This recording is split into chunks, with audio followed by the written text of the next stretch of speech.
it's about time for me to give my take on this one. Now, Jaleel White has said some things a while ago. He said that if a black show or movie is not a hood show or movie, it doesn't count as a black movie. Okay, I somewhat disagree with that. But now, here's where I have to fully agree with him. Amongst black people, when we talk about black shows, we don't ever mention Family Matters as our favorite, and he's right about that. The reason why he is right about that is because Family Matters lacked black culture. It had Steve Urkel for the most part being a nerd wearing those high waters, and it really lacked black culture. It really did. There was no kind of black culture in there. Think about all of your favorite quote unquote black shows. Martin, the elements of hip hop and black culture in there. A Different World. Elements of that. Fresh Prince of Bel Air. I hate to even mention that one because I don't talk about Will Smith, but for the culture, Fresh Prince of Bel Air did it, and he was in Bel Air. Urkel was in Chicago. Okay? You ask any black person, and if they put their top 5 black shows that they love, Family Matters is generally not going to be in there. It was hard to relate. How can we relate to Steve Urkel? What is there to relate with?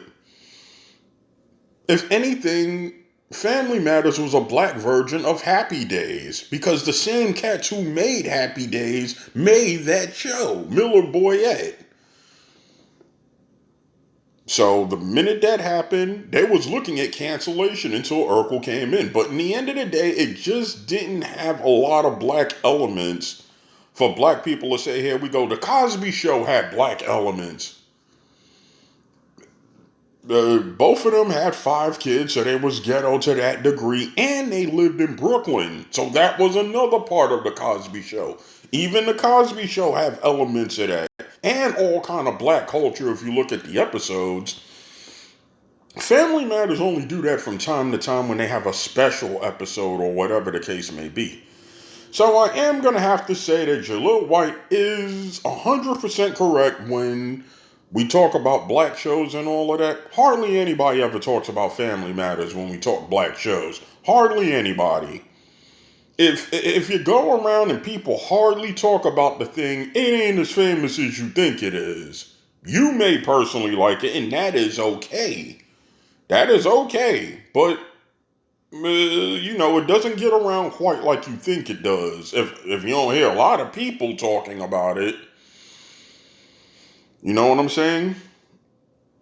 I was able to find DVDs of Martin. I couldn't find DVDs of Family Matters. I couldn't find all 9 seasons of that. So, there that goes.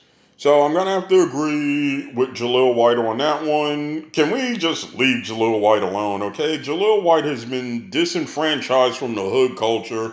He's married to a white woman. He claims he didn't get play from Sister, but I still ride with Jaleel White. He's a funny guy. At the same time, here is something else that needs to be said. Jaleel, you haven't done anything in years that puts you in black culture. You've never done podcasts, any kind of black podcast. I've never seen you on any BET awards, even if you wasn't nominated. Even if it is true that you wasn't nominated to be on one of them, you still could have showed up. Tom Cruise came. Tom Cruise was invited by Jamie Foxx, but still, you could have came. You could have came to a BET Awards. You could have mingled. You could have shook hands. You could have made some network connections, and then you could have had friends that would have put you on BET shows for all we know. And then there that goes. So you didn't exactly do anything to stand out to us either as far as black culture goes, with the exception of Who Made the Potato Salad, which is one of my funniest movies, Who Made the Potato Salad. That's about the most hood thing I've seen you do, and even on that one, I've seen elements of Steve Urkel, so you're just going to take that character everywhere you go. Anyway,